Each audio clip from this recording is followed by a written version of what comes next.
Welcome to the podcast With All Your Mind, hosted by me, Rachel Grimm. We're here to help understand the Bible with cultural and historical context, linguistic info, and other cool stuff. Enjoy.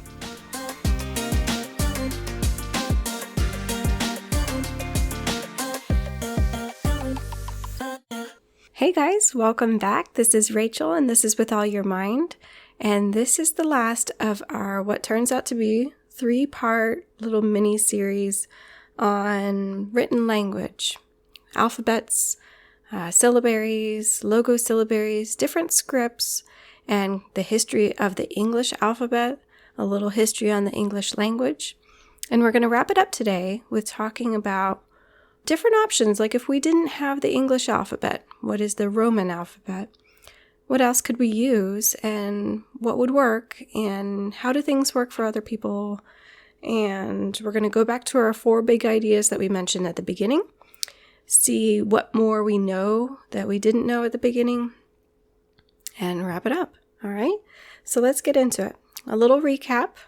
We have talked about the history of the alphabet, how the alphabet itself came out of the ancient Near East, which is the Mesopotamian region.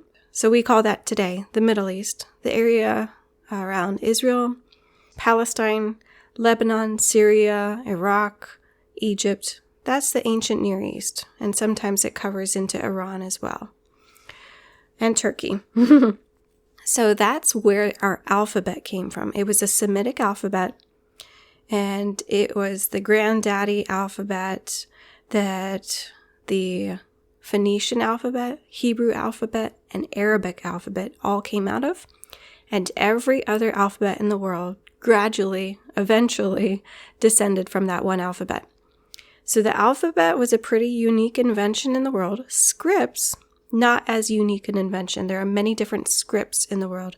But when it comes to alphabets, they all came out of the same alphabet. So that's the history of the alphabet. And then the history of the English language, which you have to treat separately. So we have Anglo-Saxon. We have an Anglo-Saxon language. And that is the Angles were one of the tribes in the British Isles. And the Saxons were one of the Germanic tribes that came and conquered the British Isles. And this was in the 500s AD. English is a combination of Germanic tribes and British tribes. Old English and Germanic and Norse are kind of like granddaddy languages. We are in the Indo-European language family, which also includes Romance languages, which are direct descendants of Latin, such as Spanish, Portuguese, French, and Italian. Okay, so Indo-European and then Germanic and Romance are different families within the Indo-European language family. So we are more related to German than to Latin or Greek as far as English kind of genealogy of the language goes. The way our language looks is affected not only by our alphabet, by what we try to cram into our alphabet, because the English alphabet was not created for English. We adopted it and then adapted it, but not very well, like a lot of alphabets and languages. And then we were also affected by a heavy French influence. That a big chunk of it happened because of the Norman invasion of Great Britain in 1066 AD. A lot of French influence came in at that time. And a lot of French influence stayed. And, England and France are very close to each other, have a very long history together. They're always trying to conquer each other. Lots and lots of influence back and forth both ways there. And then we also adopted a lot of vocabulary from other languages. English is a very eclectic language. It has a lot of different vocabulary from a lot of different sources. We have words from African languages, Japanese, Hindi, Arabic, Aztec, a lot of words from Spanish that you probably barely consider imports anymore because we use them so regularly, like tortilla. Does anybody think of that as a Spanish word anymore? I think of it as just a word, right? We know exactly what it means. It doesn't feel very foreign, but it's not an English word. It's a Spanish word. So there's a lot of things like that in English. Even the word prairie, as in the Midwestern prairie, that is not an English word. That's a French word. So we're going to talk a little bit more about alphabets, and mostly talking about different alphabets in the world and how they were formed and who uses them and why. A lot of that is political.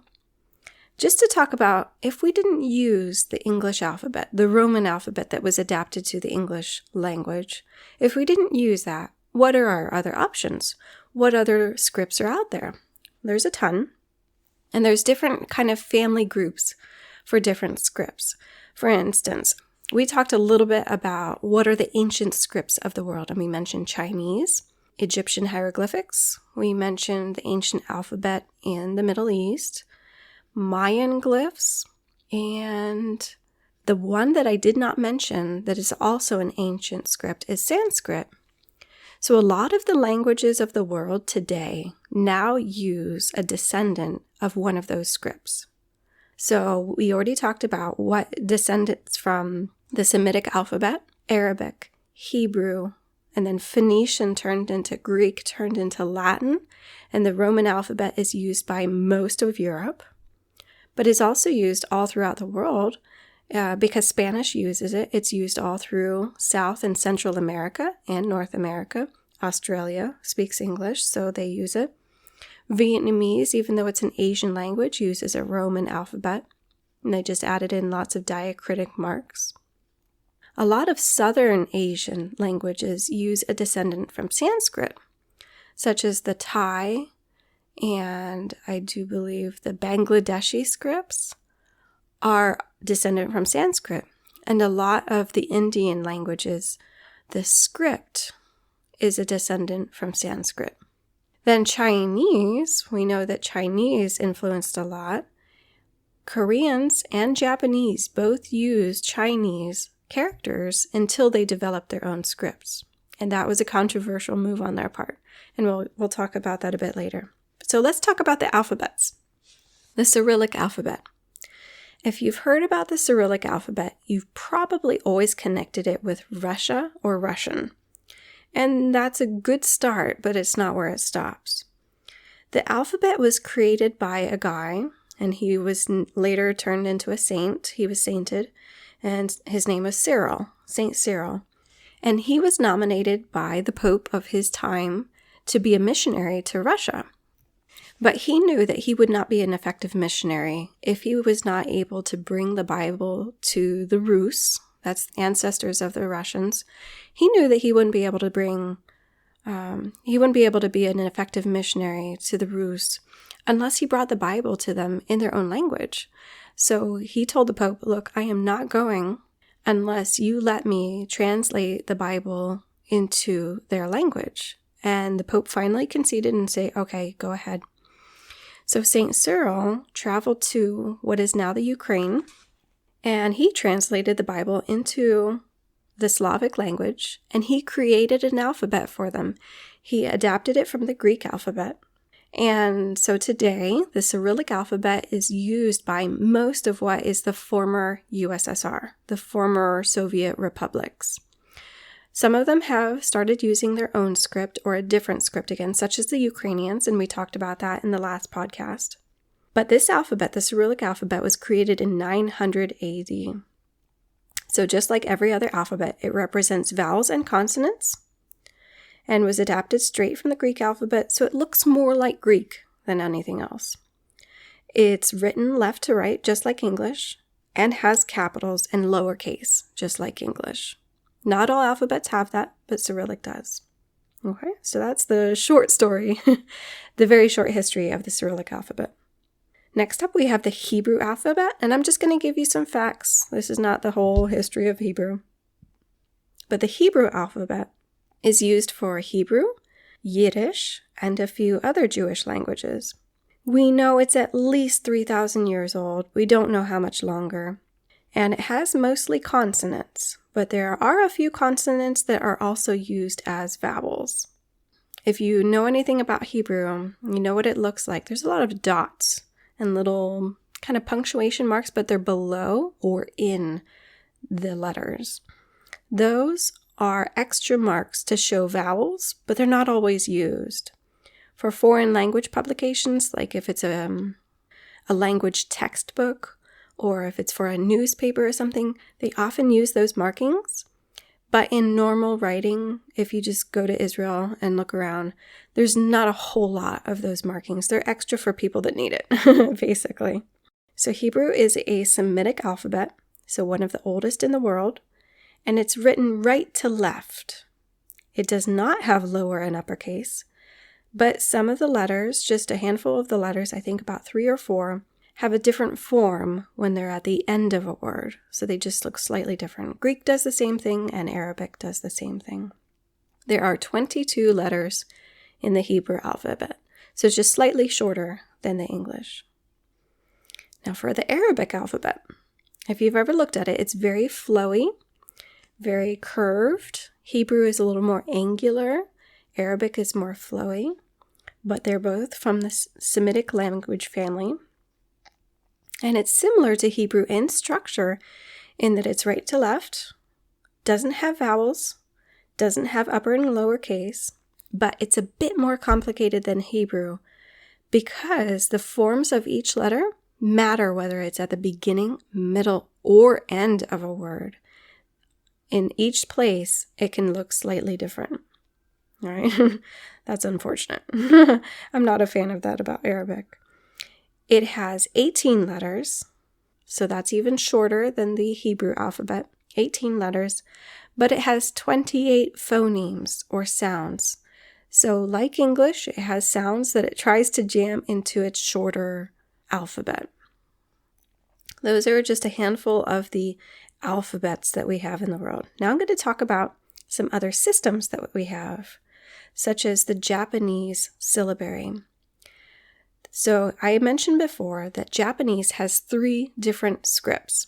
They have the Chinese characters, that's called kanji, and then they have 2 other syllabary scripts, katakana and hiragana. Hiragana is my favorite. It's because it's the only one I ever learned, and it has 48 characters, and each one stands for a syllable. Japanese also use Chinese characters, which stands for whole ideas or words. And interestingly, you would wonder, okay, so if they have 3 different scripts and each script can do the whole job, they don't really need each different script. Why bother? Why bother with 3 different scripts? And it's a good question because it makes it pretty complicated. And one of the reasons why they do the 3 different scripts is that each script has its own strength. Kanji gives you quick ideas. You can just look at a character and know a whole idea just in that one character. Hiragana can very easily give you grammatical information. And katakana can very easily spell out foreign words. And so each one has a strength, and they don't want to get rid of the strengths. They don't want to water down their language, which you can't blame them for. So sometimes when something is complicated, it's not just complicated because it's complicated. There's strengths in there that are worth holding on to. Chinese has, like you know, it's a logosyllabary, which means it has characters. And one character represents one whole idea or word. A house symbol for a house. It gets complicated though because when it's maybe what you call a category word such as book, it will have one character. But then when it's something within the category, such as magazine or page, it's going to have that character plus another character in the same space. So the size of a character is always the same. We're going to blow it up just so that we can imagine it. Say a character is 1 inch by 1 inch. And then we're going to do the tree character. Okay, so a tree character looks kind of like a tree. So it's a pretty easy one. You look at the tree character and it's 1 inch by 1 inch and it's like tree. Okay, got it, tree. Now, if you're trying to write the character for maple tree, that one character is still going to be 1 inch by 1 inch, but now it's going to have the tree character in it, plus another character to show that we're not just talking about tree, we're going to talk about maple tree. So the characters kind of build off of each other, but they don't get bigger. They stay the same size, which means they get complicated in a small space. That makes it look complicated to our untrained eyes that don't know Chinese. All right, so how many characters do you need to know?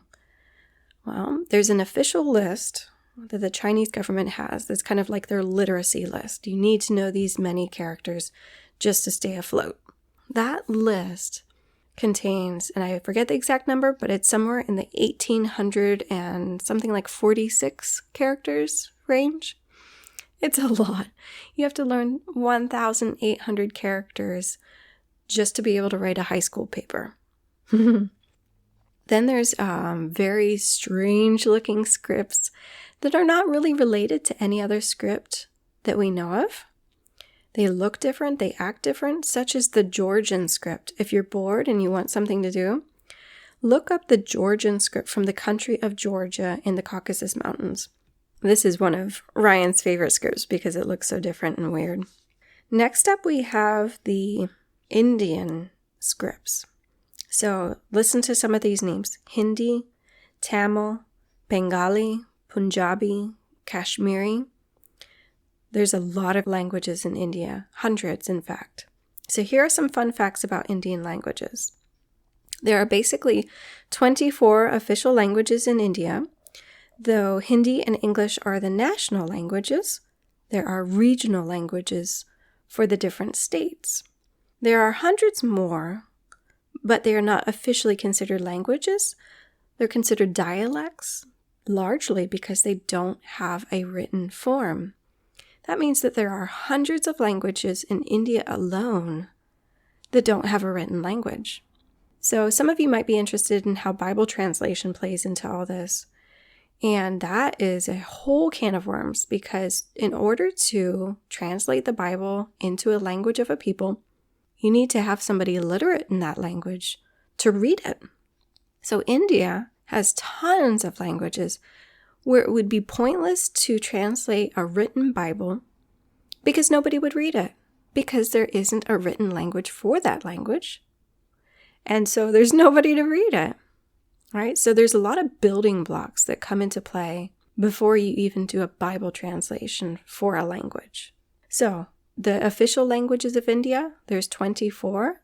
That's how many languages of India have a written form. They're considered an official language when they have a written form. So there was one language that formed its own written language, their own alphabet, and their own style. They created it just to become an officially recognized language. So that goes to show how much legitimizing power written language has. Things become official and kind of taken more seriously when it's written down. One more fun fact about Indian languages. Hindi is the national language along with English. So many of us think that Hindi must be spoken by the vast majority of Indians, and many do, but there's a lot of other languages. But Hindi is written with what is called the Devanagari script. I think I'm getting that name right. Devanagari. Pakistan, which is the neighboring country, speaks Urdu. And if you remember your history, Pakistan used to be a part of India until it split off to become its own Muslim nation because the Muslims wanted freedom of religion. So India is Hindu largely, and the Muslims, many of them anyway, moved to the region that is now Pakistan and formed their own nation. Now the language of Pakistan is Urdu. Guess what the difference is between Hindi and Urdu? Hindi uses the Devanagari script. Urdu uses a Persian script. Other than that, they're virtually the same language, but they're considered completely different languages simply because of their written script. So like I said, the written form of a language has a huge impact on tons of stuff. All of this is interesting when you put it together to realize that written language is an invention applied to spoken language. It's not necessary to language, nor does it exist for all languages, like India clearly shows us. Written language makes commerce and organization much easier, or just possible on a larger scale. Language also has a legitimizing effect in that people take written language more seriously than spoken language. They either fear it or believe it more, or something along those lines. This isn't so true in the internet age, since we know not to believe everything we read on the internet, or you should. Written language is an invention, which also means that it's not perfect and never has been. So when you think about written language and get upset about spelling or something, just remember that it's an invention, just like every other invention. Like the car, and you remember, old black and white movies where they have to crank the car. They have to get out and have somebody else. So you had to have at least 2 people to start this car because you have to crank it in the front and then have somebody starting it in the car. We progressed on to other forms of the car, and the car that we have today is pretty good, right? So you think about any invention and how horribly it started or how inconveniently it started. Some written languages around the world are super inconvenient. They just are not great for efficiency or ease of learning or blah, blah, blah. Pick a reason that you find them not so great. So English is no exception. We had advantages and disadvantages. Practically every invention has a history of horrible ideas, and some written languages have had horrible beginnings. Like the Japanese used to only use Chinese characters, and then they would read them back in Japanese. Very, very clunky. Then they invented their own script, but that took hundreds of years, and it was out of different groups of people working on it that they end up with 2 different syllabaries. Then there's the story of the Korean alphabet. The Korean alphabet is pretty unique, and I'm not going to get into it because I could probably talk for 10 minutes just about Korean, but it has a really interesting alphabet, and it's the only alphabet of the world that was created with linguistic features and linguistic principles in mind. And it's actually been proposed to be used as an international alphabet. It was invented in 1444, so that's 700 years ago. Is perfectly suited to Korean because it has the same number of symbols as it does phonemes. So it's a 1-to-1 ratio. 1 character matches 1 phoneme, and they take care of them all, and they don't have any extras. So it's easy to learn because it also has some features in it that make it easy to learn, and people like it. Yet because it's hard to change how people use written language, it didn't become nationally and permanently used until the 1940s. 1940s. That means it wasn't used regularly for 500 years, even though it was a great invention and works well. And that was for a couple of different reasons. Number 1, Chinese was seen as more refined. So if you're a refined writer, you use Chinese characters. You don't use that, new invention. Number 2, sometimes easy isn't seen as a good thing. It can be looked down on because it's like, that's too simple. That's for people that don't have a good education. Number 3, scientifically or pragmatically useful things aren't always popular things. I was trying to think of an analogy for how to show this, and all I had to think back to was my high school backpack. Backpacks are made with 2 shoulder straps. How many of us in high school used one of those backpack straps? I almost always used 1 strap of my backpack because it was cooler to wear your backpack with only 1 strap. It's much better on your back. It's much easier to carry. You don't strain your shoulders or your neck by leaning to one side. So the invention of the backpack is pretty darn good. But if it's not used appropriately, then it doesn't matter. All right, so we're going to review our 4 big ideas that we talked about at the beginning of the first episode. And now you can look back and see how much more you know about each of these ideas. All right, so number 1, the English alphabet was not made for English. Right? Now you know the whole history behind that. So with that, it's going to be imperfect no matter what, unless we make a totally new alphabet or completely overhaul the old one. Number 2, written language is often not at all innovative. It's usually very traditional and very hard to change. Written language is not at all innovative, right? So once we start getting into a tradition of how we write, people like to stick with what they know. Plus, it makes it so that we can read the old stuff just as well. So written language changes much more slowly than spoken language.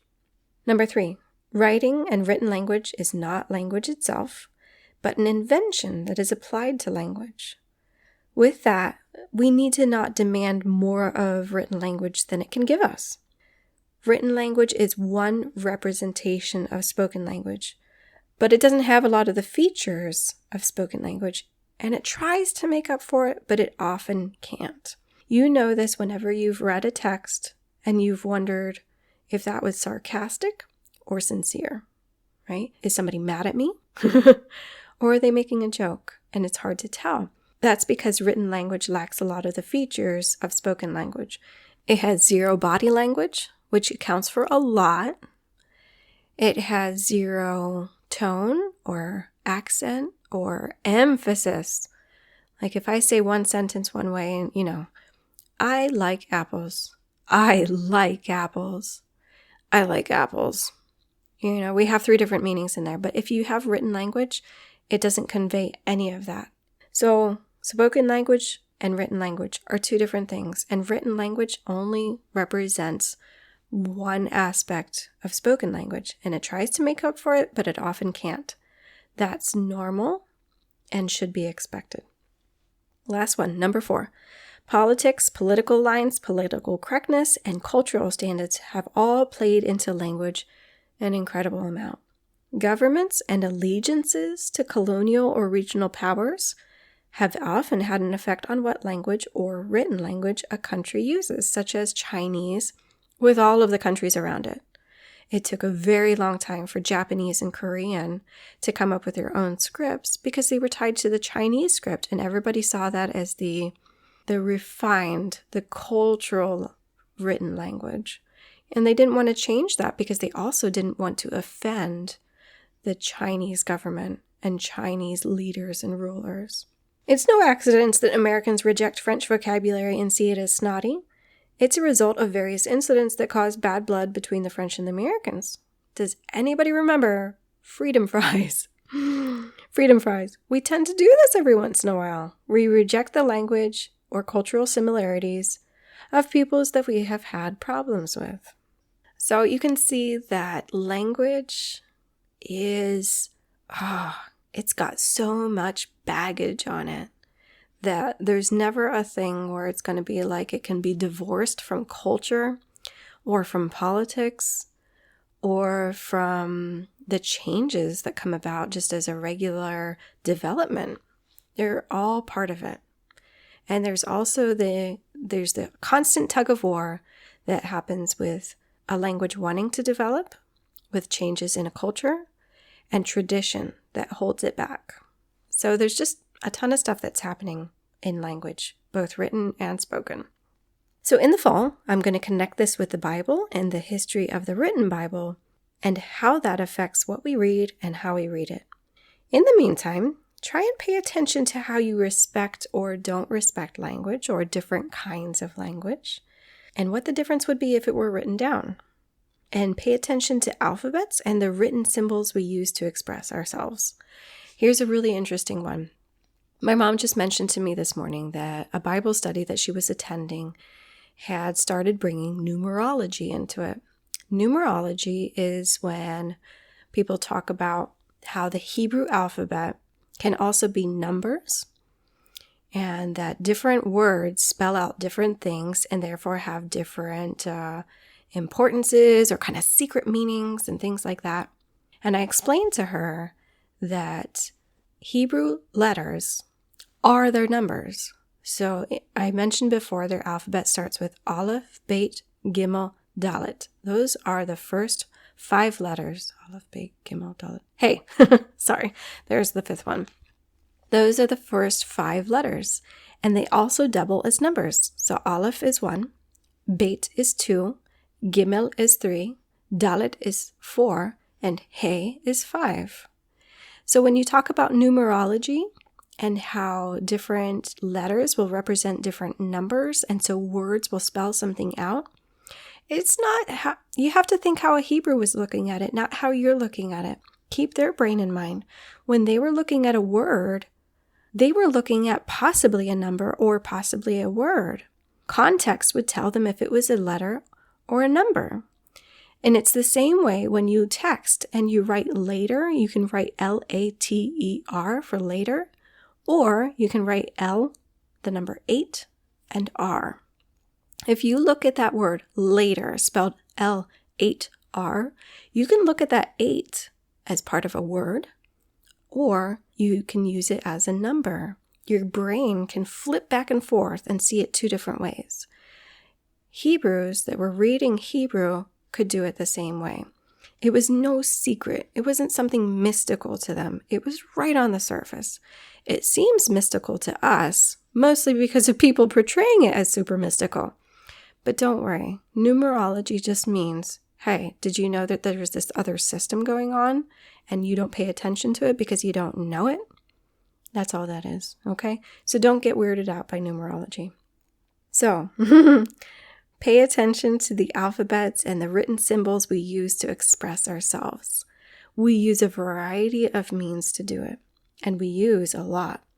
So maybe also try to separate out how you personally interpret written language versus how it's intended to be interpreted. And see, why do you interpret differently than how it's intended? Or do you? Do you usually just take people's intention in their speech or in their written language and not worry about the rest? I know I don't do that. So have fun with it. Kind of analyze language and see what happens. I'm sorry if that makes your life complicated for a while. That's my world, so welcome to the chaos. All right, so we're going to do one more episode after this one. That's going to be my little book review, just telling you about books that I've read in the past year and ones that I particularly saw as really worthwhile or really interesting. But then we'll be done, and then we'll have more in the fall. All right, I hope you have a great summer, and I'll talk to you guys later. Have a good one. Bye.